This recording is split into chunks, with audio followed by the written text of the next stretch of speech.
How to save a Google Docs file.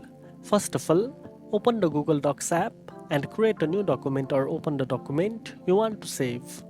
Once you are done editing and want to save the file, tap the tick button in the top left corner of the screen.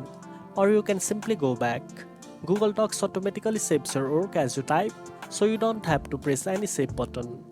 After you tap the tick or go back, you can see the saving status at the top of the screen where it says saving and then changes to all changes saved once your document is saved to the cloud. If you want to save a copy of your document offline, tap the three dots menu in the upper right corner, then select Available Offline. This will download the file to your device so you can access it without internet.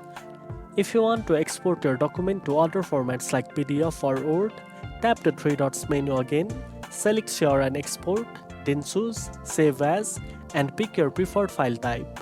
This saves a copy in that format to your device or cloud storage. And that's it. Now you know how to save a Google Docs file. If you found this video helpful, don't forget to like, share and subscribe for more tech tips. Thanks for watching and I'll see you in the next one.